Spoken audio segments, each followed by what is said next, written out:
Turnout today.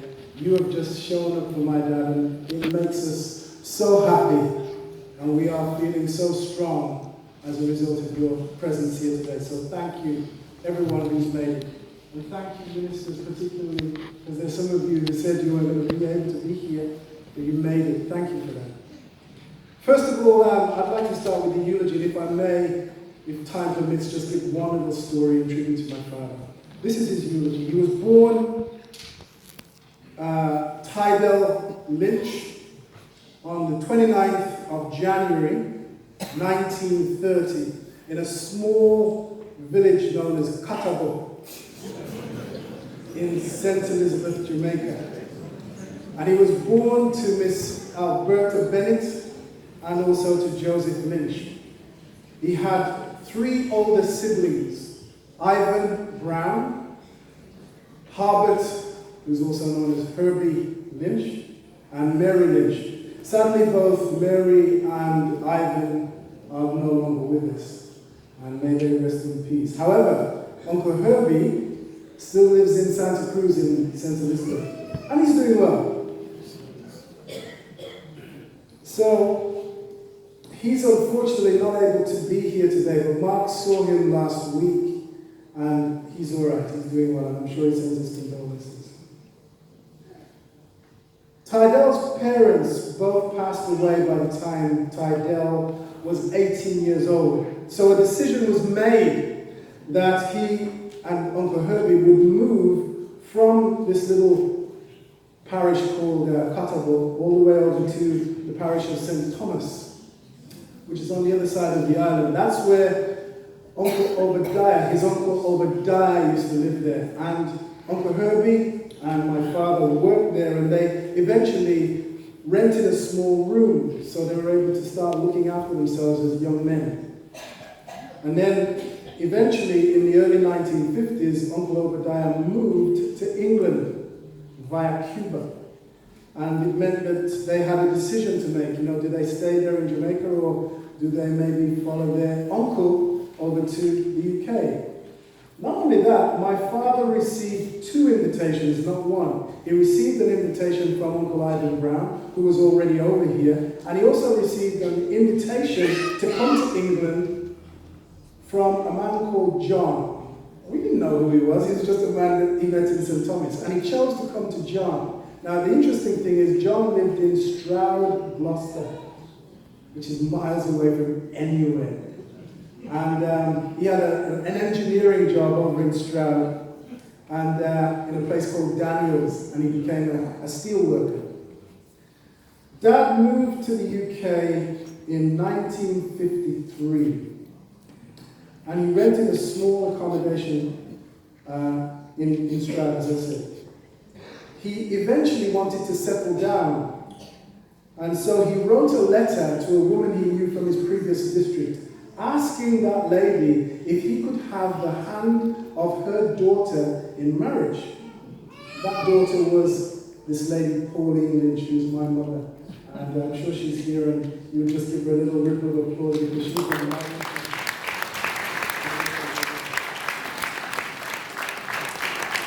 So they moved over here to England, and they got married on the 17th of January, a cold January morning in 1959. Soon, two people, man and wife, became three, because along came Earl.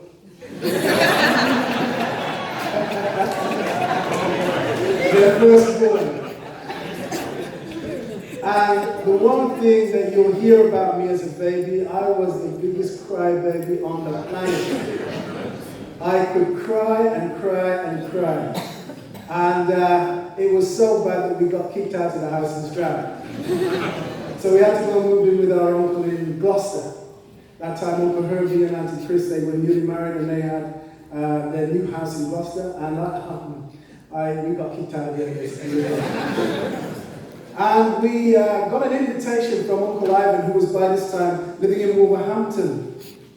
And Uncle Ivan knew a wonderful family by the name of the Phillips. They used to live at number 5 Avondale Road, incredible family. Now the difference here was They had children. They knew what it was like to have children screaming down the house.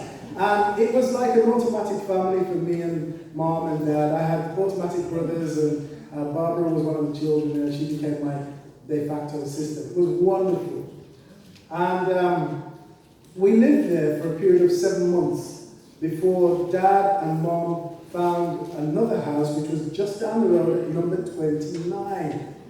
And that is the family home to this present day.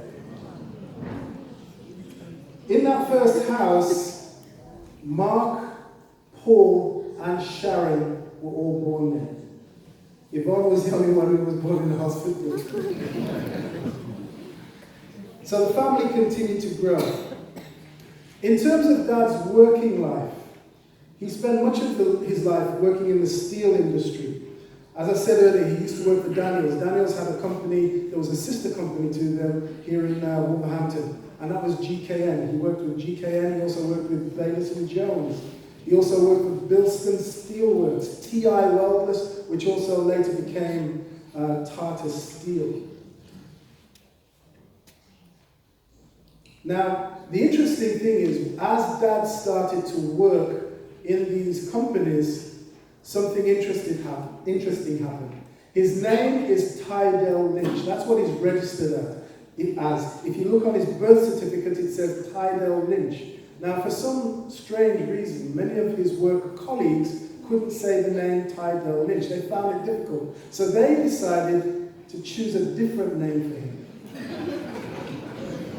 At that time, there was an up-and-coming young singer by the name of Cliff on the radio.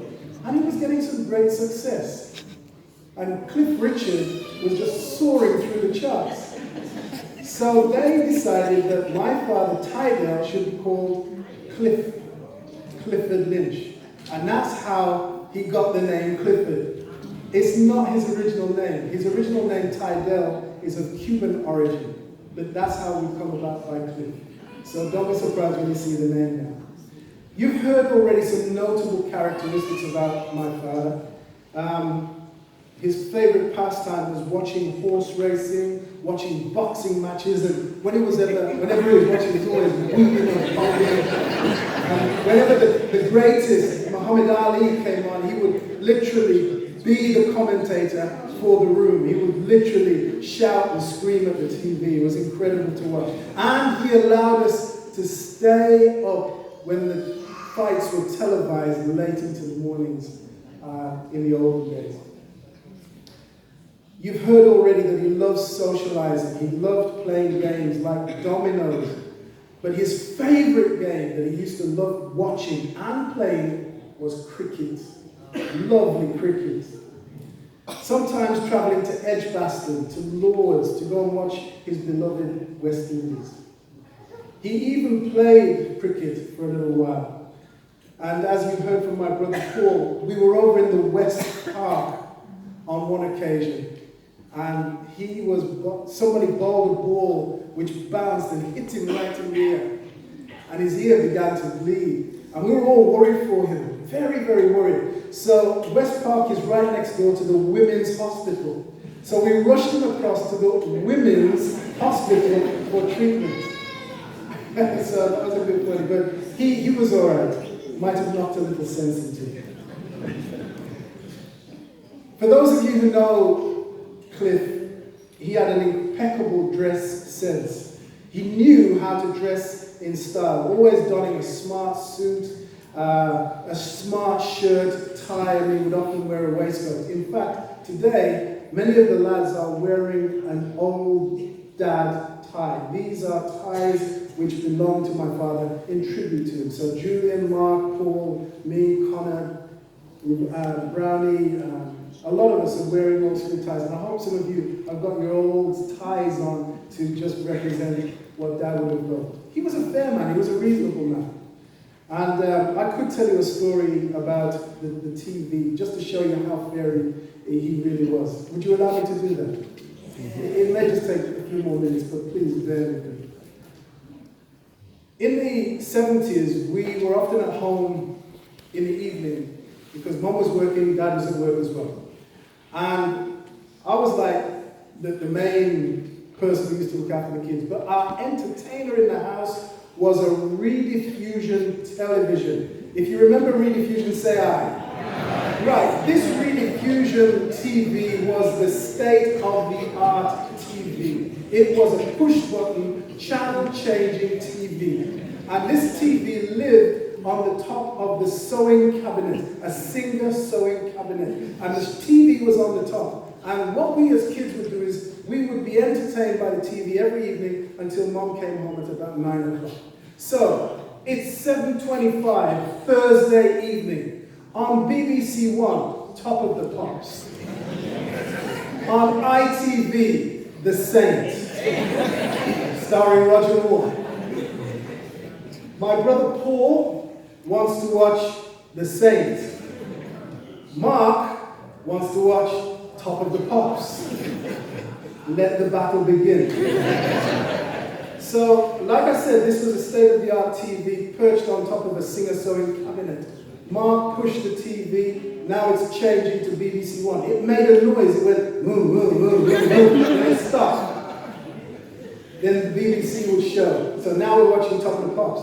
Paul would say, no, I don't want to watch Top of the Pops. Simon Templar, boom. So he would now touch it, over the TV goes to ITV. And so it went on, BBC, no, Top of the Pops, no, The Saint, Top of the Pops. And the presses were getting progressively harder and harder.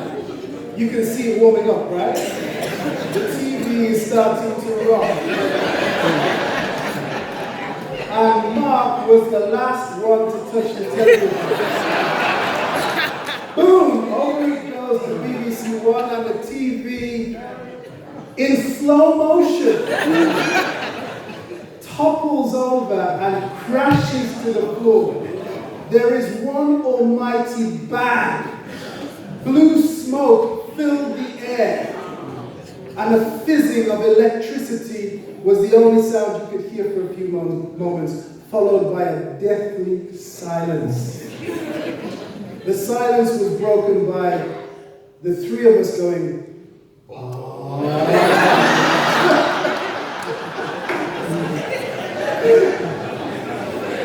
somebody's gonna die tonight. So the time went, and the time went so slowly. You know when you're in trouble, time goes really slowly. And the first person back was my mom. And she looked at the TV and she went, oh my God, your dad's gonna kill somebody tonight. So we now began to feel sorry for both Mark and for Paul, but worse for Mark because he was the last one to watch the television. So what we chose to do, we got as many comic books, because Spider-Man, Adventures, Batman, we got as many comic books as we could, and we padded him up. Just so that he was going to be able to bear some of what was about to ensue.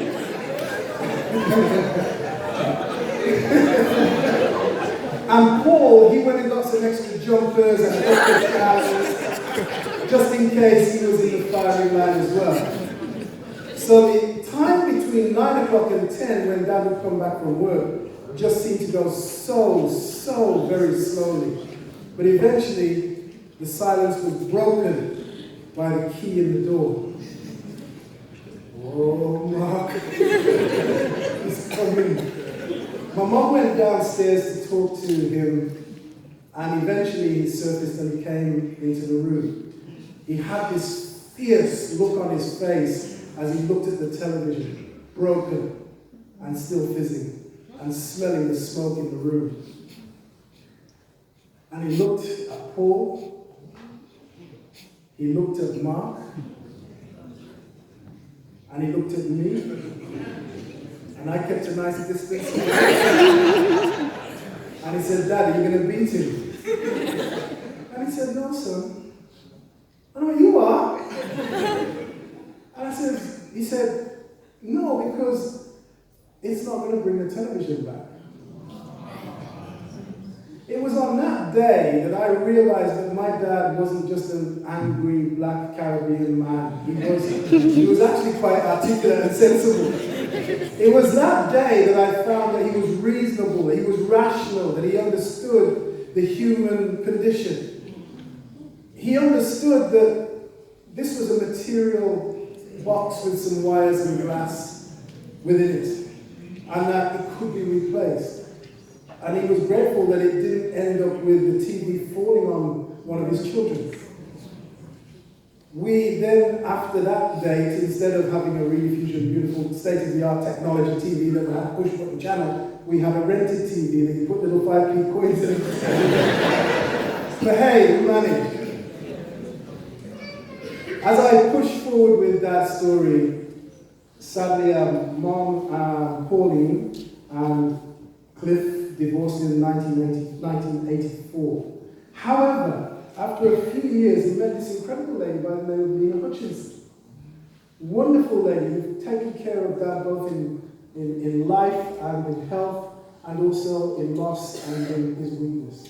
And for that, we all thank you so very much for that. And for your family, for the care and love and attention that you gave to my dad. And after retiring in the 1990s, oh, I'm sorry, I've got to remember one thing. Lena and Dad were married on the 18th of April, 1991. So in actual fact, you've been married longer to Dad than my mom and Dad were actually married. And you've been incredible, both of you. After retiring from work in the late 1990s, Cliff enjoyed, as you've heard already, a swim and a sauna with his nephew Brownie every Thursday. They would always socialise, and they'd finish with that spicy chicken and chips pub lunch. Unfortunately, Cliff used to be a little unsure on his feet around the pool, and we were worried that he was losing his footing and his balance around the poolside. It may have been a signal of the early signs of dementia. Anyway, having said that, he got closer to his family as he was getting weaker in health.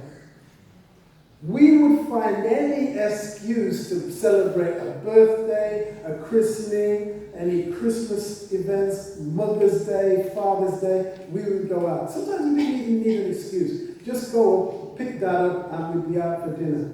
And this happened on a regular basis. You've already heard about Mark and Rachel when they got married and how Dad was visiting them. However, in the latter years, dementia gradually began to take its toll on Cliff's life. His mobility and his speech were greatly affected. However, every one of us pulled together to support Cliff and Lena, especially his children from Lena's side, who cared for him through his health and through his illness, making him as comfortable as possible. In the latter years, Cliff went on in and out of nursing homes and hospital, but we all pulled together to support him. Sadly, on the 2nd of August, at about 7 o'clock in the evening, Cliff lost his battle and life, battle for life, and went to rejoin the ancestors. But before he passed away, he acknowledged Jesus Christ as his Lord and Savior, which is just incredible. He is gone, but he's not forgotten. He will be remembered by his wife Lena, 4 stepchildren, Rudolph, Herman, Jackie, and Jason, 5 of his children, myself, Earl, Paul, Mark, Sharon, and Yvonne, his children, his grandchildren, and his great-grandchildren, who seem to be growing in number each year, along with many, many other relatives and friends. Dad, may you rest in God's everlasting peace. And I want you to know that you will always be loved. God bless.